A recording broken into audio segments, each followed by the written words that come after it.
afternoon and welcome to week 2 of season 7 of the Intergalactic Colosseum, the IGC. Last week we saw a couple of our clans get underway, but we also had a few scheduling issues, but no matter, we are carrying on with week 2 anyway, and we are about to get started. So we've got, well, a few more scheduling issues again this week, funnily enough. So we've got a couple of clans that will be competing again for points today towards the IGC. Let's just go ahead and grab our points from last week just to really quickly look at those. So we've got a little bit of results here. We've got the UEF clan coming out on top at 20 points, followed up by SNF at 17 points, JEW on 9, and ONI clan on 6. So there's a little bit of a lead for a couple of clans there. Of course, that doesn't take into account the points that E-Clan and VOR-Clan haven't earned yet because they haven't actually played any of their games. So we will get some of their points on the board soon enough. Alright, let's go ahead. We'll jump into the action really soon. We are just going to have a quick look at today's map pool. So we have got, starting with 1v1, we're going to see 1v1s on Moonlight, and then we'll be jumping on to Loki, and of course 1v1 is best of 3, and if we need to go to that third round will be on Desert Planet 2. We will be then shifting it up to 2 versus 2 format, so we'll see a bit of action in pairs there from our clans, and the first game is going to be on White Fire Extended, and the second 2v2 game is going to be on Boogie Woogie.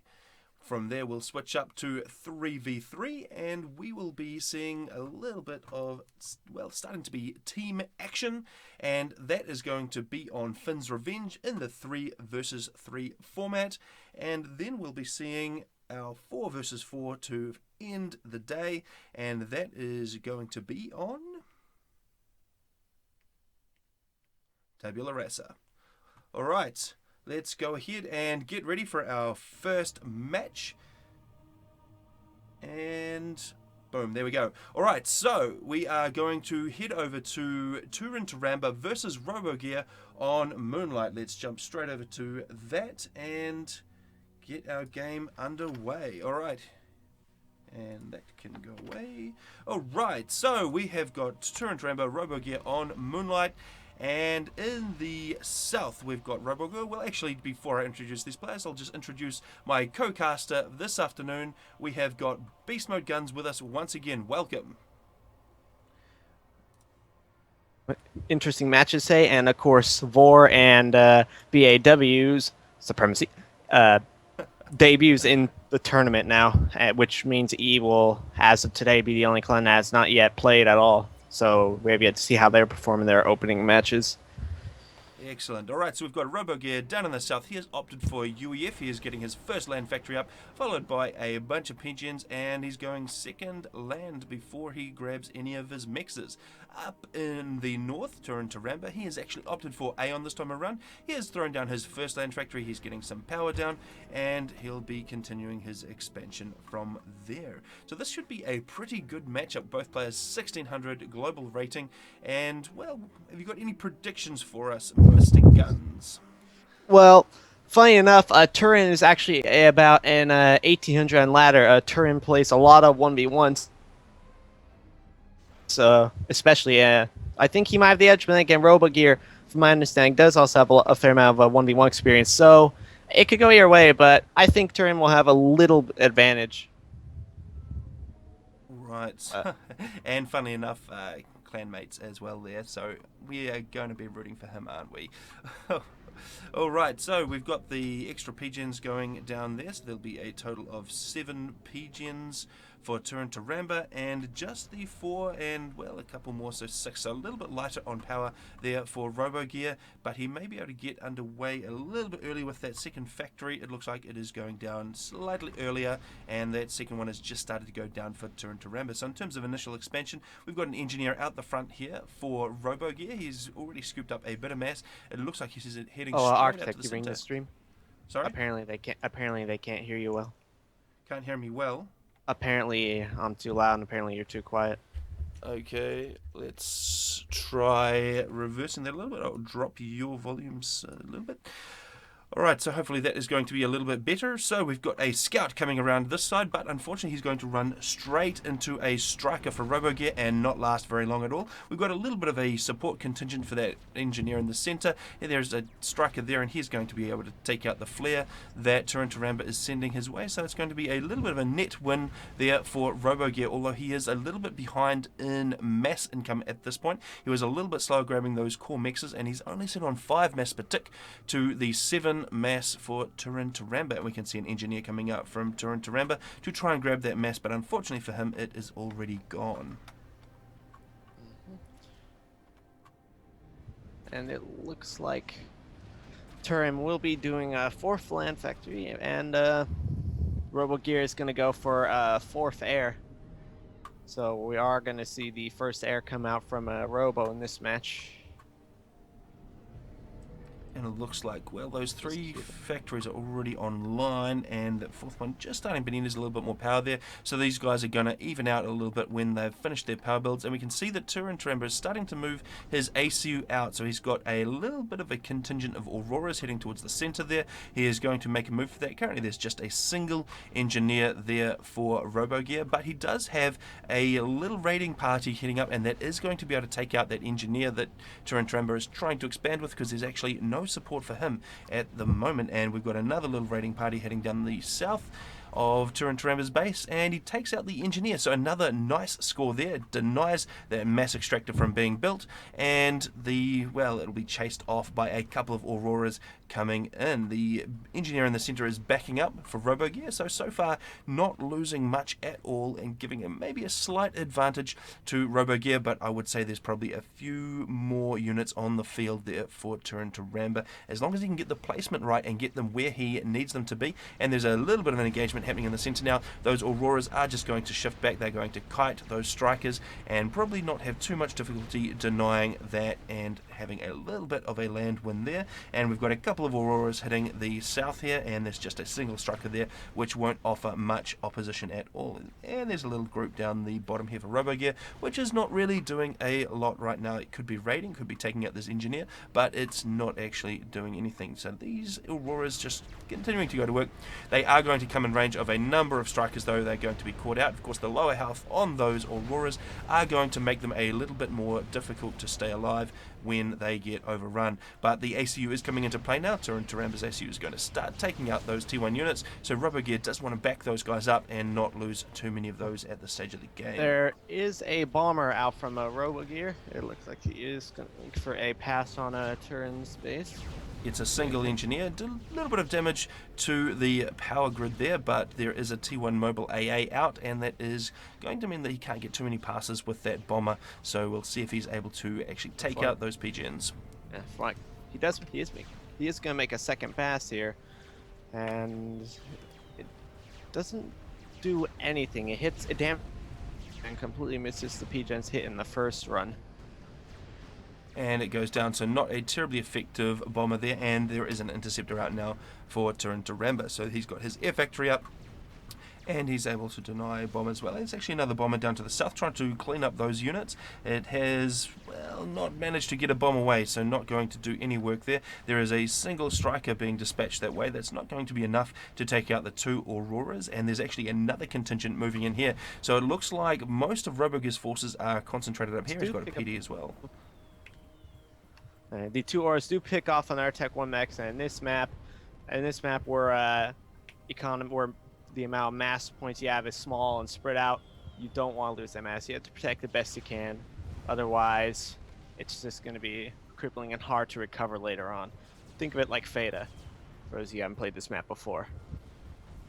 So that single mass point, and in terms of mass, we're talking about 15 mass per tick. So a single mass point denied is actually a reasonable percentage of income. We've got the 2 ACUs sitting in the center there. RoboGear perhaps a little bit outgunned, and he does need to watch out for those Auroras, because the range on those guys could give his commander a little bit of a hard time if he came under a bit of sustained fire. But it looks like Tarantaramba is going to move those forces back. He's going to front with his commander, which is the sensible thing to do, because the sheer amount of HP on those guys compared to all those T1 units, and we could be looking at maybe a little bit of an engagement here. We can see just a couple of little bits of fire coming down onto that ACU at this point. Turin does need to get a little bit closer with his ACU, and so far I don't think there's any chance these guys are going to get any upgrades on their ACUs anytime soon. The mass required is probably just not available to them because there are so few mass points on this map. And RoboGear just backing up now because he is taking that fire from those Auroras. He's lost 500 HP so far, and he hasn't managed to do much in return, and he's going to continue backing up because the Auroras are looking a little bit dangerous. He doesn't want to bring his strikers up just yet, although there he goes. He is going to bring those in to assist. He will need to make sure he can get in and overrun the Auroras for Turin so that they don't continue to kite, and Turin is just bringing those guys back a little bit, and in terms of numbers it's just looking a little bit of an advantage there for Turin at the moment. He's got a lot more Auroras on the field, and looks like, well, these guys are going to back off. They're both down at the yellow. We've got 7,500 HP for Turin and we're on 7,800 for RoboGear. And there is a secondary aura engagement in the center a little bit, but those auras don't pretty much get ignored for micro and all die. And of course now that second larger strike group is now going to prowl through the, although it looked like they're going to prowl for the rest, but now they're going to go up the center as RoboGear's ACU has actually been exposed. It could be a little bit dangerous. He could get pincered here between two groups of Auroras and the ACU. He is trying to back up a little bit now. I think he's just trying to take out one of those groups of Auroras. With the assistance of that group of strikers, he probably can do it. He's brought his interceptors in for not a lot of benefit there, and that is going to mean that he's going to lose them if he lets them land, and they sure do land, and they start to go down. So a little bit of a micro mismanagement there, and it looks like the number of strikers is just diminished a little bit too far, and RoboGear looks like he could be in a little bit of trouble here. He's down to 6,800 HP. He's got a few strikers backing him up, but there are a bunch of Auroras online, although he does actually outnumber the Auroras in the north here, so he would actually be able to push up through and take out a mass extractor or two and do a little bit of damage. And it looks like the ACU is coming right into close proximity. I hope these guys are not going to go for a draw here, because that would be a little bit sad. And well, the strikers are just running out a little bit more quickly for RoboGear than the Auroras are for Turin. So there's a little bit of advantage here for Turin at this point, but we'll see if RoboGear is able to get all of these strikers that are up in the back into play anytime soon. And it looks like he's actually skirting around the outside. No, maybe he's thought better of that plan, and he's coming to assist his ACU, who is down well into the yellow, sitting on 3k HP, just down into the red, and there is 3,800 on Turin. So not a huge amount of advantage there for Turin, but he does have the range advantage of the Auroras and a lot of the reclaim. Let's just have a quick look at the reclaim distribution, and that is all sitting on Turin side of the map, so that'll be a little bit easier for him to grab. But he does want to make sure that he doesn't get caught out by these strikers. And RoboGear, 2,500 HP, so he's just shy. Well, he would just survive a nuke explosion from the SU right now, but it wouldn't last too long in a 1 versus 1 fight with that ACU, especially with the extra Auroras coming in. There's a bomber as well coming in for both of these players actually, and they've both got supporting interceptors, and the bombers, well, they can one-shot those Auroras, so that does give a little bit more advantage to RoboGear, and he's just hovering around with that bomber, not managing to actually get another bomb away, and Turin taking a opportunity there with the lull in fighting to pick up a little bit of reclaim. And let's just have a look at the reclaim. So we've got RoboGear sitting on 3,600. He's got a little bit of mass in the tank, and 3,200 for Turin, so a slight advantage there in terms of the actual mass scooped up, and that's probably due to the original push out to the center with that engineer. And there's actually an engineer sitting there which is not reclaiming right now, so a little bit of a micro mistake, because he could be scooping up some of that mass for RoboGear. We're starting to see a little bit more presence at the top now for Turin. He's got some Auroras coming in that will be able to deny another mass extractor, because there is nothing online close enough to be able to take that out. And well, both these guys are just trying to build up enough force in the front. RoboGear still looking a little bit peaky there. He's just rolled over 3k HP on his ACU, and Turin is actually backing up. He's sitting on 3,900.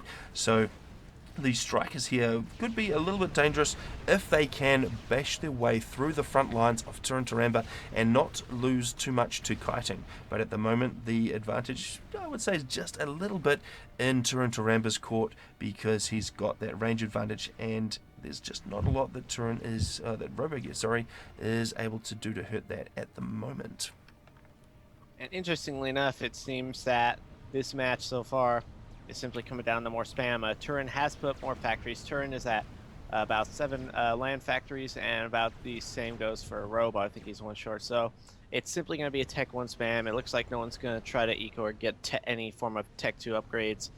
So it comes down to who can spam Tech 1 better and more efficiently so far.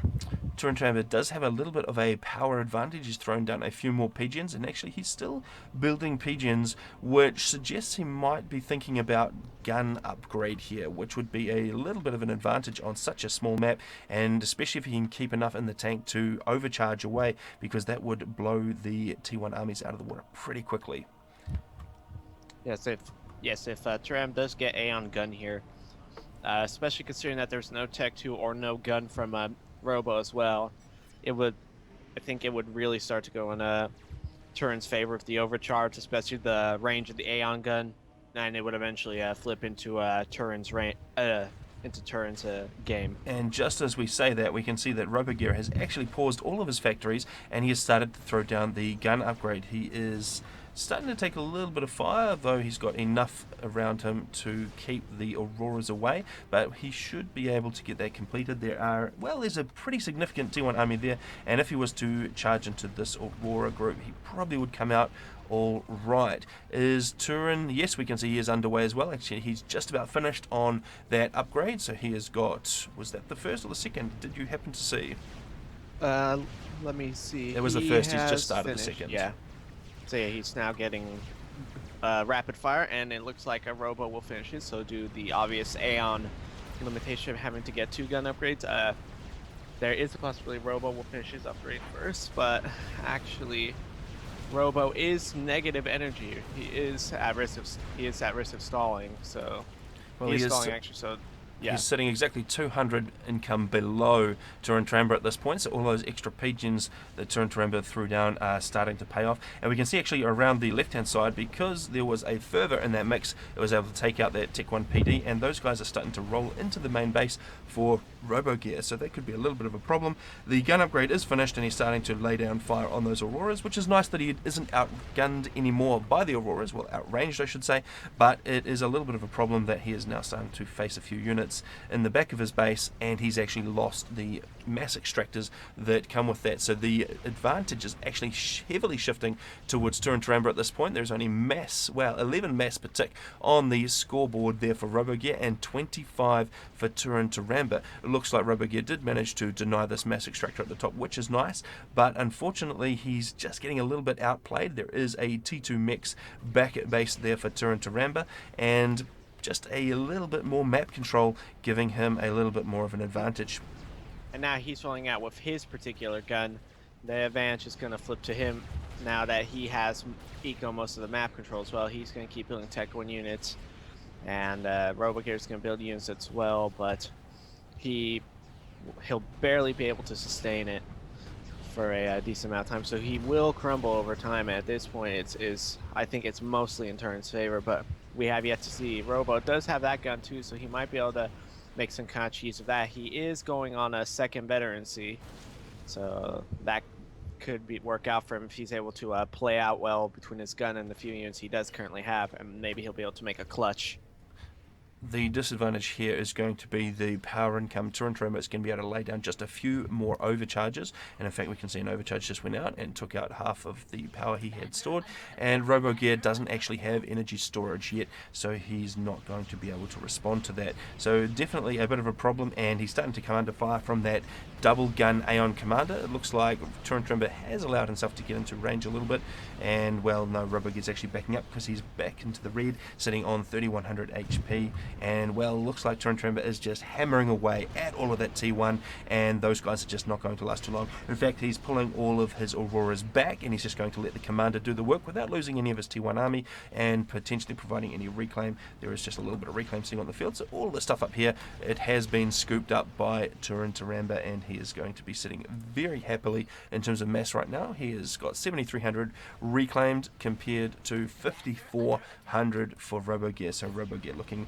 very, very poorly in the eco game at this point, and it's going to be just a matter of time now, I think, before he is going to disappear. He's doing perhaps one last push. He's bringing up all of his T1. He's trying to pin down that commander, but I'm not sure that that is going to work because there's just a huge pile of Auroras over on the side here, and those guys are going to be able to just take out those strikers as they roll in, so a little bit of a problem. Turin is actually starting to get surrounded, but he has quite a lot of HP in the tank. 4,400. This could be a draw.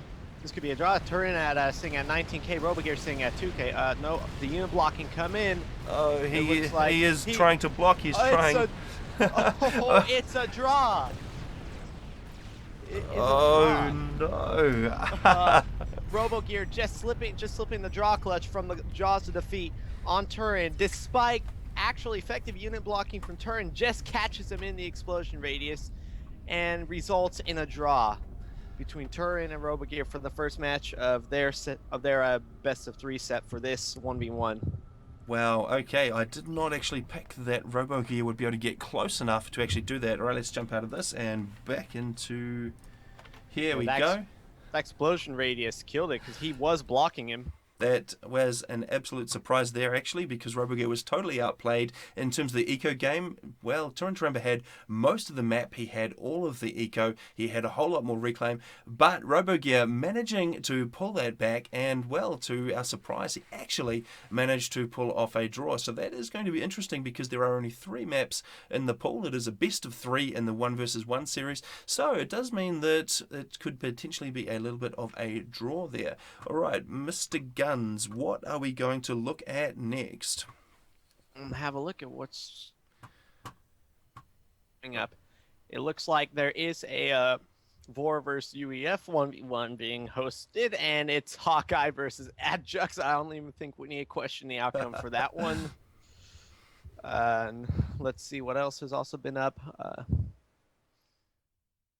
I think that's supposed to be a one on our. Right, I see Keyser is in game. Who is Keyser playing? Do you know? I'm not sure. I'm just loading into the replay vault now, having a look. There is a VOR versus UEF 1v1 on Moonlight as well with Yorick, who is a newly joined Conquest for good players, and versus Commander Ardama, who is one of UEF's Bear 1v1 players, I think. And then VOR vs. UEF also currently have a 2v2 up as well. CO1 or whatever, Apophis or Lame underscore, and Noir versus Rising Sun and Calm. And then there's also another JW versus BAW match. It's actually round 2 of Turin versus Robogear on Loki. Oh, so right. Those are the main options right now. Right, so the game for Yorick is not actually underway yet. So what else? Let's just grab one of those that we know is. Perhaps... Oh, I was like, Oh, it's not. It's too soon. It's too early. Yeah, because of course there is a 5-minute delay on live replays out of the vault. So let's just throw a quick plug in here. If you are watching and you are wanting to join in and you don't know what the game is Supreme Commander Forged Alliance, and the multiplayer client is Forged Alliance Forever. So head on over to www.faforever.com and join up. It is free. All you need is a copy of Supreme Commander Forged Alliance. You can grab it on Steam or retail, whatever you like, and once that's installed, you can play Forged Alliance with us. And what we are watching today is the Clan Wars. So it is basically... Oh, wait, so it's the Intergalactic Colosseum?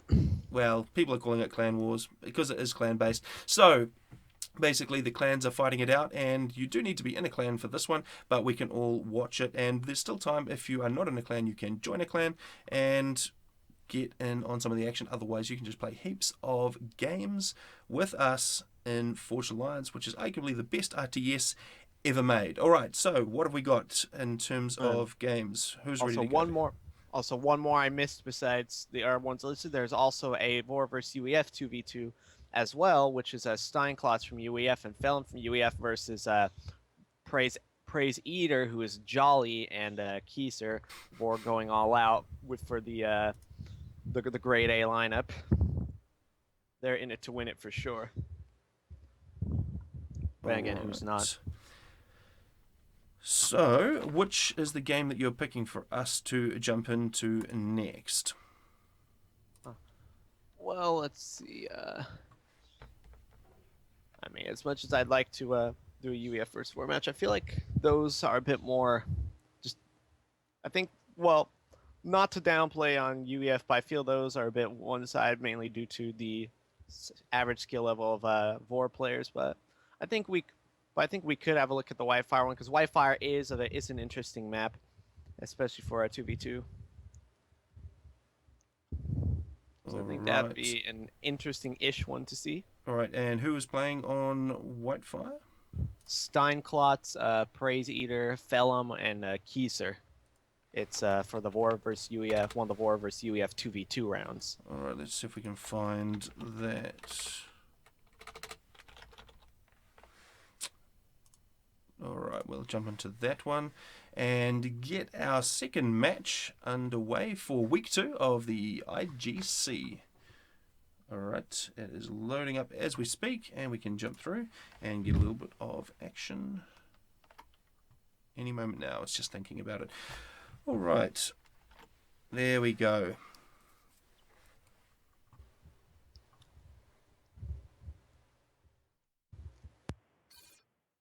And we are underway. So this is a 2 versus 2, and this is UEF versus Voice of Reason. And let's go ahead and introduce our players. So in the north, we have got Felum there for UEF. He has opted for Cybran. He's throwing down his first land factory before starting his power gens and first mechs, and assisting him today is Steinklotz for UEF as well, and he has gone Seraphim. He's throwing down his first land factory, and then we can see he's got a little bit of a power plan underway to complete that. Down in the south there we have got Kiza, currently rated 1800 for Voice of Reason. He has opted for Cybran, and he is throwing down his first land factory and getting a little bit of power sorted. And last but not least, we have got Praise Eater, and he is for the Voice of Reason clan, and he has opted for Aeon, so we can probably expect a few Auroras floating across the water for him. And of course, Praise Eater being Jolly previously of BC. And of course, Kieser just recently being from BFA as well. So we're on.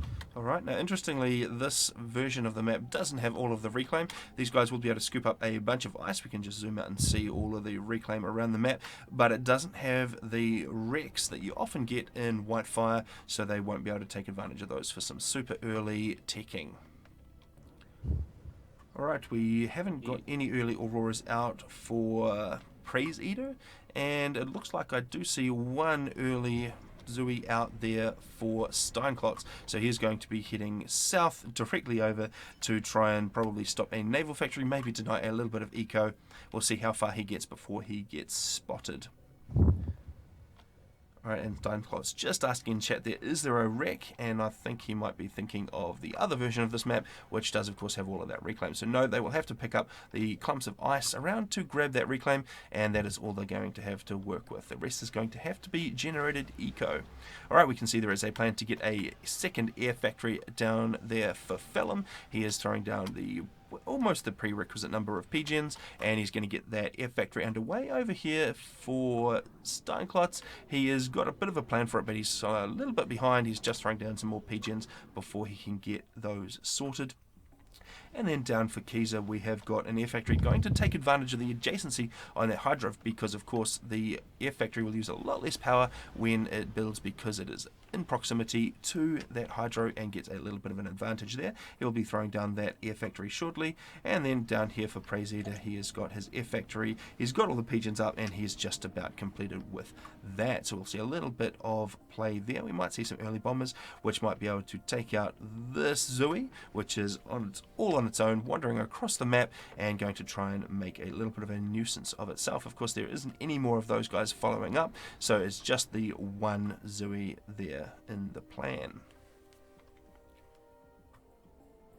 Looks like Praise Eater is now starting to capture the center island. He's got his first mechs down, and he's managed to scoop up a little bit of reclaim. He's grabbing a little bit more from his engineer there, and he will be grabbing the rest of those mechs and the Hydra. And he's got a nice couple of land scouts. They are spirits, so they are hover, and they are just hovering around in front so that they can catch any bombers that might come his way and get a little bit of early warning on those. And he's actually got his own bomber out now, and he's throwing down a naval factory. Over here for Kiza, we can see a little bit of a plan for naval factory, but so far nothing aggressive. He's got no bombers out, and he hasn't got anything headed over towards Steinklotz. Steinklotz, on the other hand, has just got his bomber out of the factory, and it has been spotted by Kiza's scout, so he will be aware that there is a bomber coming, and he will have enough time to react. There is a single interceptor out for both of these guys, so it will be a little bit of an advantage there to Kiza because he's closer to the air factory, and he will be able to get enough online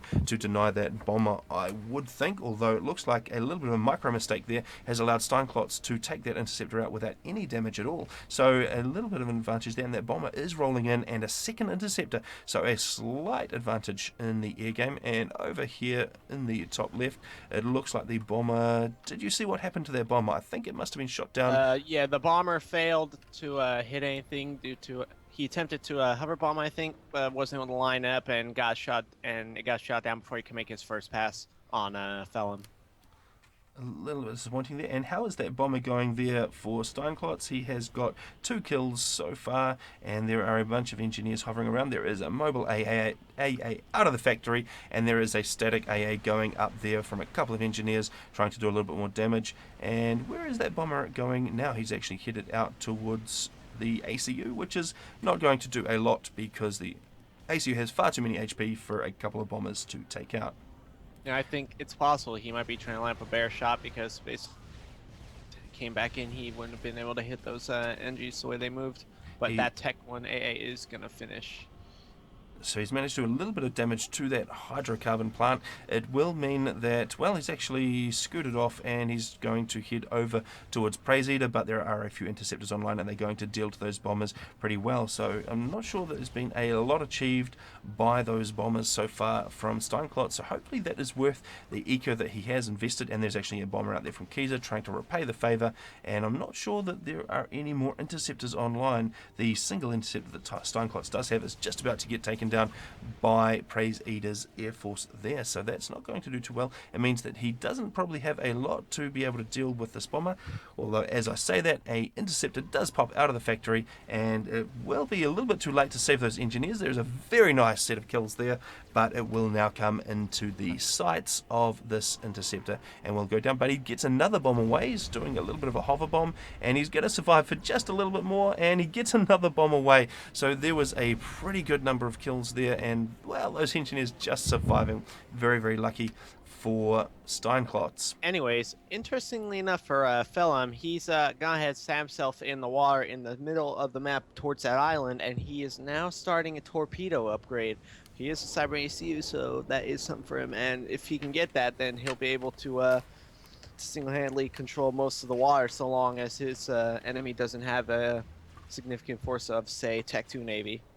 And that will be a little bit away because there isn't a huge amount of reclaim on this map, so no big piles of mass for these guys to dip into to get those T2 upgrades online very early. Although, in saying that, I'm staring right at a Tech 2 Naval HQ, so it looks like Praise Eater is actually focusing on that T2 Navy, and he's going to start throwing out those T2 units. So that could be a little bit of a problem there for that ACU. He is about, well, just coming up on 50% completed on that torpedo upgrade. It will mean that he will be able to deny that Navy for quite some time, but he will have to back up after, well, Jolie manages to get a critical mass online to oppose him. Yeah, of course, the thing about Aeon Navy is that unlike Seraph and UF, they don't have the cruiser tax, but their destroyers, I think, do the most damage per shot, though they do have the slowest rate of fire, so getting hit by one wouldn't be pretty. Yes, it's the highest DPS on paper, but of course the slow projectile speed means that it's a little bit easier to dodge as well. So with careful micro, the Aeon Navy can be a little bit ineffective, but of course against static targets, they have got the most DPS, I believe. And we've actually got a stack of naval factories down there for Keyser. So he's going firmly T1 Navy. He's got a bunch of frigates out. He's trying to control that. And there's actually not a lot online to oppose him. There are a couple of T1 subs up there for Steinklotz, but not a lot to stop five frigates from just rolling in, taking out the mixes on the island that are within range of those cruisers, and just making a general nuisance of themselves. And because he is Cybran, they've got pretty good AA as well. So it would mean that Steinklotz wouldn't really want to hover his air over the top of those guys. Although if Steinklotz and Felon were to combine their navies, they do currently have about 5 subs combined. They would be able to go and kill all those frigates if they scout and they're able to take that opportunity. I think they could, really. Because there's only 1 sub from the bomb team at the moment. There is the Exodus Destroyer out for Jolie as well as for Praise Eater. So he does have that online, and so there's going to be a little bit of force. But of course, those frigates have got no torpedoes at all. So the ACU is going to be a problem for them. And the torp upgrade, the torp upgrade is also finished there. So that Desi's not going to have a good time if it's only a single Desi. So Jolly's going to have to be careful, try to keep that away, or risk losing it. And so far he's just running straight in and starting to take fire a little bit from that. So that destroyer is losing health pretty quickly to that ACU torpedo. And there is a single T1 sub rolling in. So there's a little bit of torpedo damage for the South team. But they are going to have to back those up if they don't want to lose them. And there's actually a bit of reclaim going on as well. So that is... Well, what is going on there? Oh, what's going on? Yeah. Oh, there we go. Just skipped, I guess. I wonder, because there was a couple of pauses that we saw early on, I wonder if we've actually hit where these guys are at in terms of the feed for the game. It could be possible. If I'm understanding, looking back for the chat, I guess they were having some lag from Jolly, I guess. So that could be something along the lines will happen. I'm just putting it minus for a second and catch up. Yes, let's do the same. So that is going to be perhaps a little bit problematic for watching. Bear of us one moment. Alright, so I'm on -2 at the moment, so hopefully that'll give them a little bit of a chance to get ahead of us and get back into a smooth game stream, which will be nice. Okay, there's a heck of a lot of frigates out there for Keyser now, and they're starting to roll up towards Steinklotz, who doesn't have anything to be able to stop those guys yet. He's got a few subs. Most of his navy was committed over against the ACU of Phelim, so not to assist, sorry. And, well, that could be a little bit of a problem for him because those frigates are going to be able to roll into his bay and cause a little bit of problems. So I'm still getting some freezes here, unfortunately. Yeah. I'm not entirely sure what's going on. Hopefully it will clear up because that would just not be too nice for this stream. And another kill there for that Exodus class destroyer. So using that destroyer to mop up a little bit, he will be able to deny a lot on the island here for Steinklotz. So Steinklotz will have to watch out. If that destroyer sits off his coast, it will be able to take out pretty much everything on this front island, and that will be denying a bit of mass generation for him. From the looks of it, his destroyer, since Phelim does have his torp on the left side, I think their best bet here would be to focus their navy on Steinklotz, take him down, then Phelim wouldn't be too much trouble for him, and then they could just spam us torp subs or whatever. And there is finally a game pause here, so I guess there is connection issues underway in the actual game. Yes, which means we've caught up to where they are at, which is, well, a little bit of a problem because it means we do have to sit here and wait out their pause.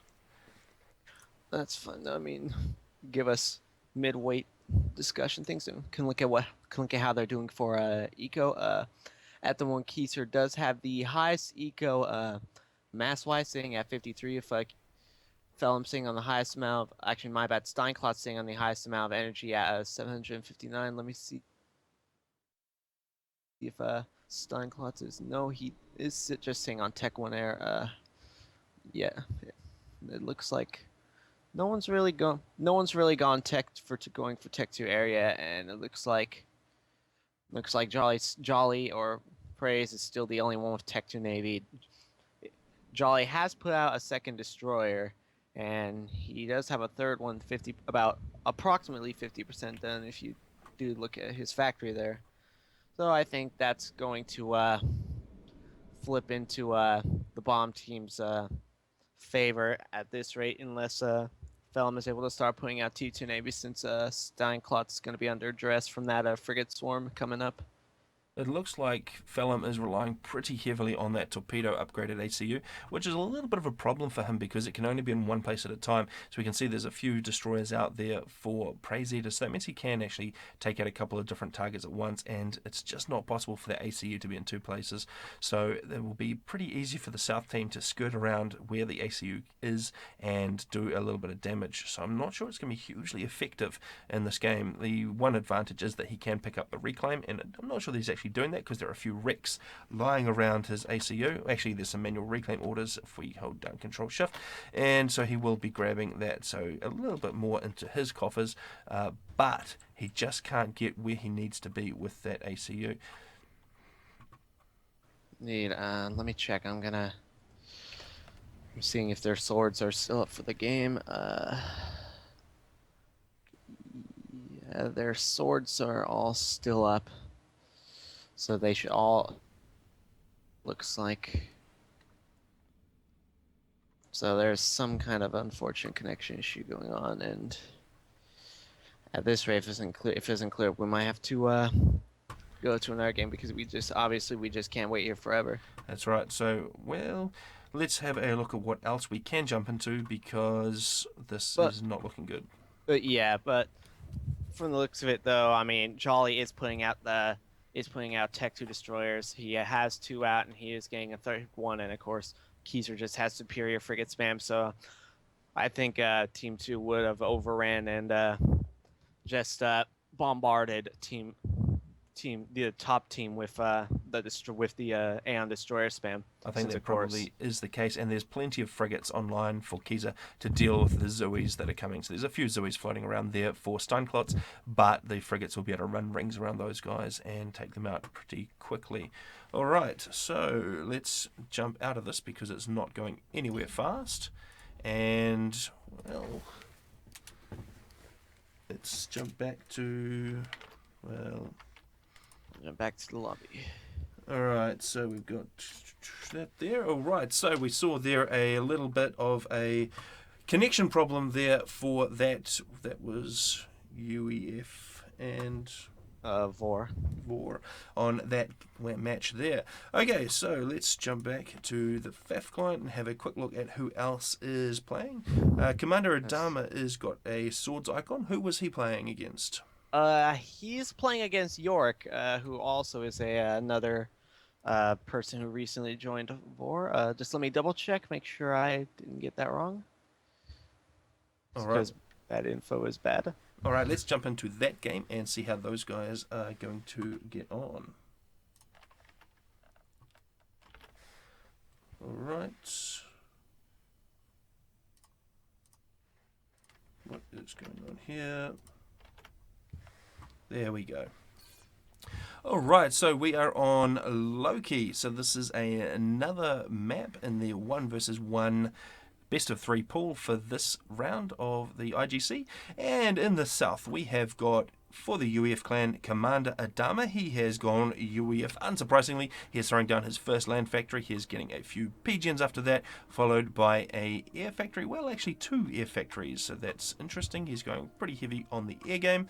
And then his opponent is Yorick, who is for the Voice of Reason clan. He is throwing down his first land factory and getting a bunch of PGNs, and second land by the looks of it for him. So no, sorry, he switched up there to air factory, so he will be going second air. And of course, Loki, pretty unique map. Got all the civilian structures scattered around, and all kinds of the different mass and choke points. You've got the areas with the water on the top left. On the top left and bottom left and top bottom right to get to mass. And you've got all the civies sitting in the middle and in the inner middle areas as well, and that can be a lot of manual reclaim. And then, of course, beside that is a lot of general tree reclaim. And then, of course, a little down and up from the respective main bases, there is a hydro as well. And we can see a lot of manual reclaim orders going down there for Commander Adama. So he's going to take advantage of all of those trees, work his way up, and grab that hydro to support his air build. He is just about finished with his PGens, and he will get those air factories underway. And interestingly, he actually went first lab. So he got that mech marine out the gate, and he is heading up. He's going to be trying to take out an engineer. It looks like, well, Yorick's actually managed to throw out some scouts. So he is going to be looking for anything coming his way, and he'll probably pick that up reasonably soon. And the lab is going in for the engineer that often comes in to scoop up this reclaim here. So there's a bunch of rocks running up there, and you would often have an engineer in there. So that is, well, he's going to come into contact with that scout and zoom straight past. There's not actually an engineer picking up the reclaim there for Yorick, so I'm not sure that lab is actually going to do a heck of a lot of work. He may actually redirect it up, and he's actually thrown down a few more orders now, and he's going to send them up towards those mexes, and he might actually be able to pick up that engineer, which will be handy and deny the travel time for another engineer to head out and start grabbing that expansion. And there's actually a lot of manual build orders for that engineer, and that's heading out to the expansion, throwing down the mexes, a land factory radar, and a Tech 1 PD, so he's going to probably lose all of those. Although in saying that, the lab has now redirected once again, and he's heading into the main base, and he's going to come into contact with some strikers. So that is going to not work terribly well in Commander Adama's favor. Actually, it looks like Commander Adama is able to slip past the striker for the moment, and he is running towards the two engineers sitting there. And if he's lucky, he'll be able to kill the engineer that's going to build the hydro. But of course, that striker is in hot pursuit, so we'll see what happens first. And he actually changes his lab and moves his lab right into the striker. Yeah, it's a little bit of a micro. It happens. Whoops. And there's actually a scout over here for Yorick, so he is going to be able to get eyes on the expanding engineers there for Adama.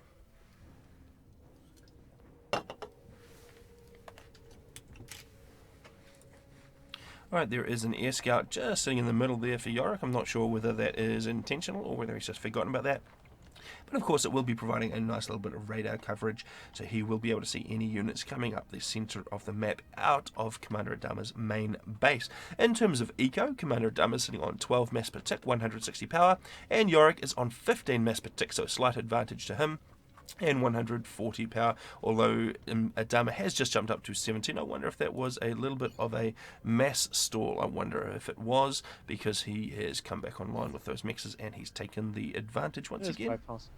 And interestingly enough, current factory count sees Commander Adama at 1 land factory and 2 air factories, with Yorick building up at 3 land factories and 1 air factory. So it looks like Commander Adama is going to focus mostly on air, probably chew down off of Yorick's early forces and early expansion of bombers, maybe try to send back while he expands his own territory. Quite possibly. Definitely got a little bit of an advantage in the air. He's got fairly similar number of interceptors actually. So the extra factory, which is focusing on bombers, well, actually there's one of those air factories is building engineers, so that isn't going to be contributing to that. But he does have 1 bomber out, not doing any work at the moment, but it could potentially get in there, maybe take out that engineer that was on that initial expansion. Well, that initial order out from the main base and taking that expansion up in the top. Definitely a land advantage to Yorick at this point. He's got a lot more on the ground. It doesn't make too much of a difference at this point in the game because he's not where he needs to be. If he was able to get those past, take out some of these expanding engineers, take out the mixers, he would be able to do a little bit of damage, but at this point the slight advantage in land isn't actually working to his advantage. Right. And we can see that bomber is overhead. I just heard a bomb being released, but I'm not sure. Yes, a bomb at the north attempt has bombed some Yorick strikers. It hasn't actually killed any of them, but it has significantly damaged 2 of them. And it is going to try kill the engineer building at the north, but it misses, it appears. It looks like it didn't release, and he will get another chance. That engineer is not being microed at all, and the bomber is coming in, and there is a bomb away this time, and it does hit the engineer, so that will stop the build. Air battle going on over Yorick's base. Commander Adama directly assaulting Yorick's air. Commander Adama does have the advantage in numbers, about 5 to 3, and does take air over Yorick's base, so Commander Dama will be free to do what he wants with air for now. Maybe make some more bombers at the moment. He will be making more interceptors, getting air superiority. But I imagine we'll see Tech 2 air from him before this game is over yet. Most likely, and we can see that the air factory has resumed there for Yorick. He did have it paused with all of the interceptors overhead, and a railgun has gone down, and a little bit of mobile AA coming out of the factory. So it does mean Adama will need to get his interceptors away from Yorick's base at this point. So he's chosen to stay overhead for the moment, and now he is pulling back. But it did cost him one more interceptor. But one isn't too much trouble when you have that much control.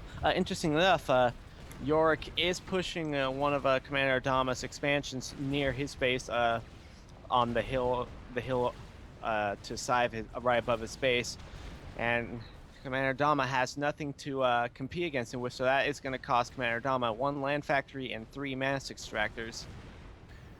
That's right, and he's got a few strikers out, but unfortunately they are headed over to the right where they are still outgunned, and he is actually just not answering anything. So I wonder if it is going to cost Adama the game from choosing the lack of land factories and focusing primarily on air, because he just hasn't been able to do enough with those bombers to negate the fact that he doesn't have as many units pouring out of the land factories. In fact, that bomber over there was doing nothing at all, and it was starting to take fire from the strikers there from Yorick.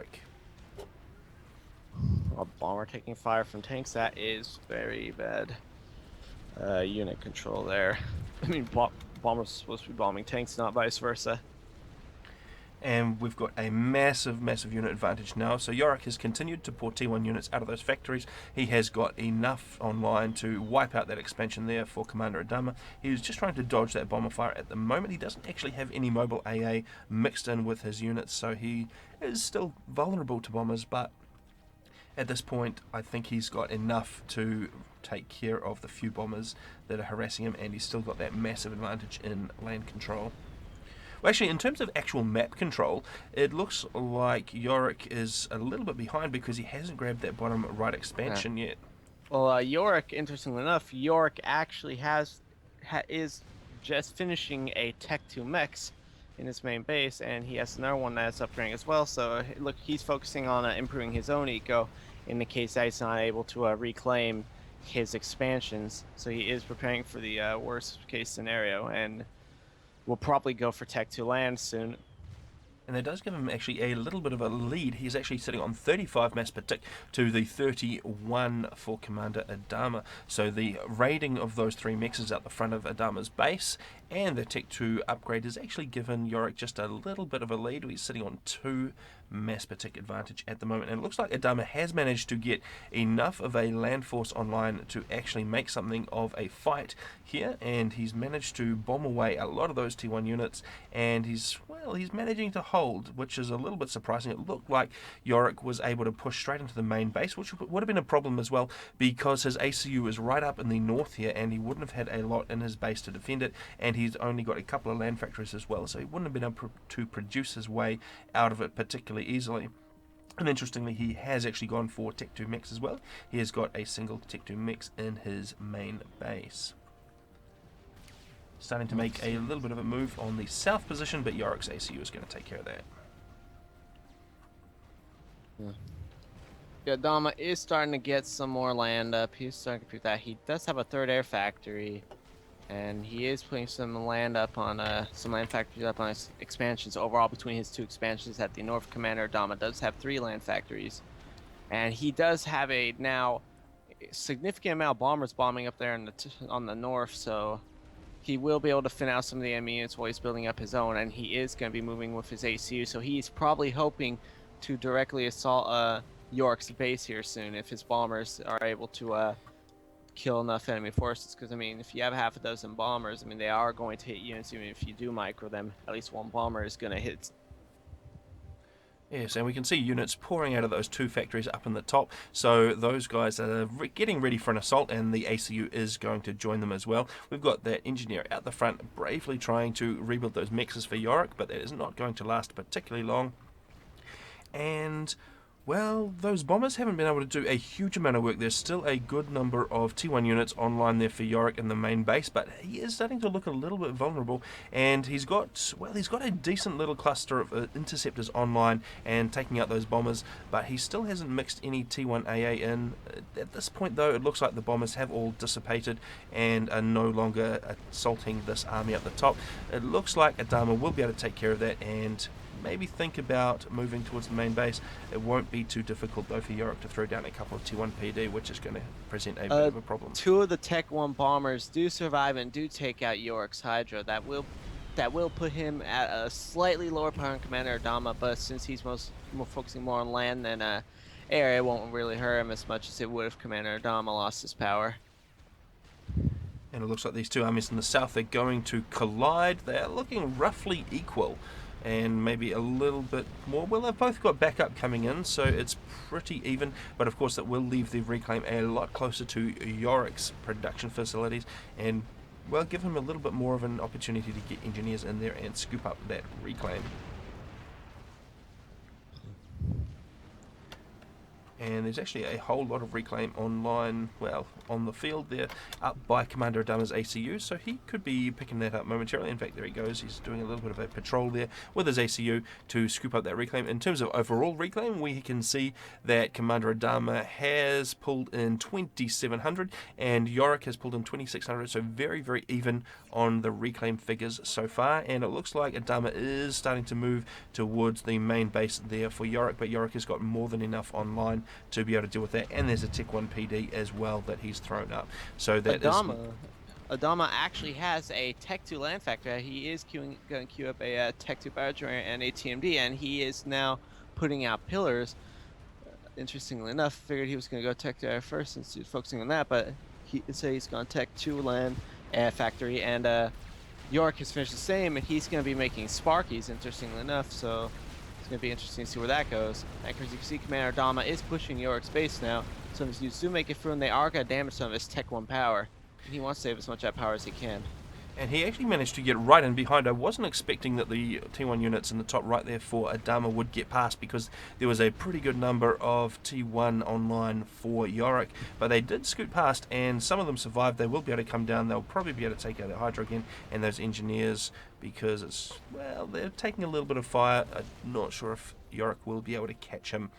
But it does mean that there are now starting to be pillars rolling into Yorick's main base, and Commander Adama's ACU just hovering outside there, not really wanting to commit at this point. And that pillar, well, there's just a single pillar, it could make a little bit of a difference. There's still quite a lot of T1 online, and of course that PD, which is going to give the pillar a reasonable run for its money. The units there for Adama are actually getting down into the eco for Yorick, and they're trying to throw down a Tech 1 PD, but I'm not sure they're going to be able to complete that, because they're starting to take fire from those strikers, and down goes the engineer. There it goes. So the strikers are not going to be able to escape because they're not hover units, but they are going to be able to deny a little bit. So there's 2 mass extractors. They're not going to take out the Hydro, but they are going to do a little bit of damage. And, well, there's probably a pretty similar number of units following them up, so that could be a fairly even fight. There is another fight going on the plateau up here. There is a walled PD down, so that is going to give the strikers a hard time. There are a few Lobos in the mix, but they are probably going to get taken out pretty soon. And there is a few... well, there's a few pillars as well, and that's going to be a little bit of a problem for Yorick. Commander Adama is starting an upgrade on his ACU. It doesn't look like he doesn't have enough fire, so I can't see it, but if you actually click on his ACU and look at the amount of power and mass he's spending, I would have to assume he is getting a Tech 2 upgrade, so maybe he's hoping to go in, move up, and slam down some PDs against Yorick. Maybe a sort of PD crawl. Yorick does have his own Tech 2-point defense that was built by a single Sparky, so I'm suspecting there's going to be some kind of PD creep war going on against his main base, while Yorick tries to push his advantage on the bottom side. It could be. The map control is a little bit in Adama's favour at the moment. The mass is sitting on 49 to 45 in favour of Commander Adama, so just a little bit ahead there. And, well, there's another T2 PD going down, so a triad in the centre of the map, actually just trying to deny anything that is rolling through the civilian structures in the centre. I mean, interestingly enough, no one has actually reclaimed either of the civilian structures. It's not really a whole lot of reclaim too, but it's still not a small mass boost, and any mass boost is always nice. And it looks like Adama has pretty successfully cleared out everything on the plateau, so he's taken out the 3 mass extractors, the land factory was with him, and the PD that was protecting them, and he is starting to roll in. He's unfortunately rolling his pillars right past that triad, and that is going to start laying down some fire on those guys, and that installation in the centre is just probably doing a little bit of work against those forces that are dribbling in, probably not the best micro, and it looks like maybe a little bit of a breakout for Yorick. He is trying to get out of the base. Those 2 pillars are going to run headlong into a whole lot of units for Yorick and become reclaimed pretty quickly, and the commander upgrade has finished for Adama. He has got a tack launcher, so he's actually thrown down a tack missile in the top there. And what have we got in the way of TMD? Has Yorick thought about tack missile defense at this point? Doesn't look like he currently has it. If he does not get it now, he is going to be bleeding mass fairly bad here soon, and he won't be able to get out those tech 2-point defenses as effectively as well alongside units. And there's a triad for each of these guys trading blow for blow, but Adama wins out on that one. There's a couple of Lobos assisting, and the fire base is going to remain intact for Commander Adama, and he's getting a second triad online. It looks like Yorick is maybe thinking about assaulting that position. He's got a few pillars in that mix. He's got a bunch of Lobos. They can, of course, do quite a lot of damage. There is a few pillars online and a couple of point defenses. A TML shot did go out and kill 1 Tech 2 mech. So 1 down, 2 more to go. A second one is being fired off. Still no TMD. That's going to be another Tech 2 mechs in a moment. Yorick is trying to push these forward for the breakthrough, but Commander Adama does have multiple Tech 2 point defenses to Garrett, so he simply can't do that. Still no TMD. His Tech 2, Yorick's last Tech 2 mechs will probably go bye-bye, and that is going to be his economy cut in half. Just And like that. Commander Adama does have overcharge, so he will be able to dispatch those pillars as they roll in fairly effectively. A little bit of a problem for him will be these Lobos, which are lining up outside to smash away the triads, and he is moving forward with his ACU to take those out. So they've actually managed to take those triads out pretty effectively, but the Lobos are not going to be able to take the ACU out, and overcharge goes down, takes a huge swathe out of that Lobo line, and the forces are starting to diminish. The last 2 shot does go out and rip the last Tech 2 mechs of Yorick. His mass now being put down 27 compared to Commander Adama's 57 mass. Commander Adama will now be seeing a significant advantage from Commander Adama over time, eco-wise.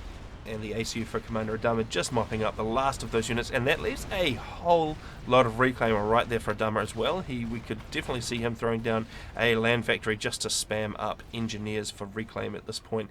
The eco game definitely heading in Commander Adama's favour. Interestingly, Yorick's actually managed to get himself a very nice pile of interceptors, which would be able to challenge what Commander Adama has for air superiority. But at this point, the mass differential is just a little bit too much with pillars rolling in for Commander Adama. I'm not sure what else Yorick can do. He does have his ACU in the south. It looks like he's thinking about maybe pushing forward, but he just doesn't have the eco to be able to support it with enough units. And Commander Adama actually manages to slip in a few Riptides and a Lobo drop on the far right side, killing one of Yorick's air factories and his Hydro. He is just going to isolate Yorick's main base from Yorick's current position for his ACU, and it won't be good. Yorick did manage to get another Tech to Mex up by his ACU and the outpost that his ACU's just been kind of turtling around the whole time. So he is going to maintain some eco, but it's still not going to be enough. And interestingly, it looks like Yorick has been able to take air control, and there are a couple of very suspicious looking transports hovering around in the top right over the water there. I wonder if he is, well, if Adama moves away from the water far enough, he could be vulnerable to those ghetto gunships. So I'm not quite sure what the plan is there, but the ACU, well, actually, if the ACU moves all the way up into the base for some reason, well, actually, he's just given his hand away. He has now revealed that he's got the ghetto gunships, and we can see Commander Adama heading straight for the water. They will be able to do a little bit of damage, but he is going to be able to get into the water quite safely. So a last-ditch attempt there for Yorick to try and take out Commander Adama's ACU, but unfortunately that's not quite going to come off. Although his although fortunately for him, though, his Ghettos do kill the tactical missile launcher, but it mostly has already served its purpose, and now there is a group of Lobos and Riptides that do reach into the main base and are trying to blast as much as they can before the Ghettos kill it. There are 4 Techlin Ghettos at the moment, more being constructed, and now Commander Dominator needs to get flak or rebuild his air force, otherwise he could end up messing up somewhere and getting caught out by those ghettos over time. And he actually hasn't picked up all of that reclaim in the centre, so he's left a lot there which is completely unclaimed. He is starting to throw down a flak, so that will protect his ACU, but of course those ghettos can hover around wherever they feel like, and they can go and take out. We've actually got a few mobile flaks rolling in as well, so he has added those into his build queue. Unfortunately for his units in the centre, all of those Lobos have got no AA coverage at all at the moment, and those ghettos are going to be able to go to town on those guys. Yeah, there are a few pillars there as well, so they'll be able to buy us Lobos some time if the ghettos shoot the pillars, but regardless they'll die over time. But it looks like the ghettos are shooting the pillars first, so of course beneficial for Lobos. So that numerous amount of Lobos will be able to put out more damage than those pillars would have. Regardless, Commander Dom will eventually overrun them, I think. And flak just coming into range now. Down goes a ghetto gunship, and the second one starts taking fire. Those labs pretty quickly dying underneath the carriage of that transport. So there's just a single ghetto left in play there for Yorick, and there is a whole lot of units now streaming into the main base, although it is significantly T1, and well, it looked like Yorick had a lot online, but they're mostly labs. Funny enough, he is all those labs where it goes ghetto gunships, but now his main base has been breached. He's using those labs as a kind of last resort force to try and fend off. Of course, it will be futile, but he will be able to take down a fair few of those units. Well, actually, not futile at all. No, he might actually win with assistance from a few pillars there, since most of those are Lobos. We will actually see a lab force actually winning him this battle against this Tech 1 force, and he'll be able to maintain a little bit of his base. My bad. I spoke too soon. It is not going to be enough to win the war, though. He is struggling for mass. All of his mass extractors in the main base there have gone down once again. He is sitting on 21 mass per tick compared to 73 for Commander Adama. So at this point, Commander Adama is pretty much free to build up as much force as he sees fit to be able to deal a final blow. There is a little bit of engagement going on, mostly Lobos again for Commander Adama. They are starting to rain down a little bit on the strikers and pillars there for Yorick. I'm not sure what Yorick is going to be able to do to get out of this one. Unfortunately, he is bringing his ACU in to try and overcharge those Lobos away, and that'll be reasonably successful, but there are a couple of PDs. He won't be able to move up with his ACU. It's a little bit dangerous at this point, especially given the advantage that Adama has in eco and the ability to spam up units to overwhelm that ACU.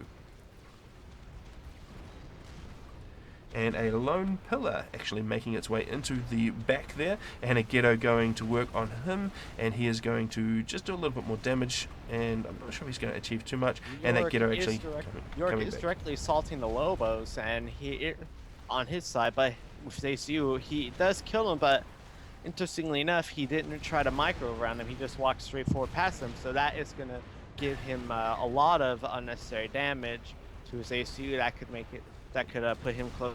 It looks like at this point he has pretty much given up. He is doing one last assault. He is sitting on, well, he's just dropped down below 1000 HP. He is just about to explode, and there he goes. So he just didn't have the eco to fight back, and unfortunately that means that he is out, and that's a few more points into the coffers for UEF. Indeed. It was a very nice match. Yorick actually had a large amount of land spam early on, but no air, below to no air, and Commander Dama had the complete opposite, and he was somehow able to make use of it, of air control for minimal land, long enough to actually get that Tech 2 land, get his own spam out, get control going of those bombers, and just start turning things in his favor from what was a very beginning and an early game in Yorick's favor. If Yorick was a little more aggressive, I think he could pull it off, but of course he didn't really have much anti-air with his units here, so that could, I think, that also ruin some of his earlier aggression as well, potentially. But regardless, I think this was a very nice match. Indeed. All right, so let's jump back here. So that was a very nice matchup between UEF and VOR, and UEF coming out on top in that one. All right, so we're going to have another game. There's going to be a few that we can choose from at this point. Where do you want to head next? I will tab into the replays right now, and see if there are any 3v3s that have started yet.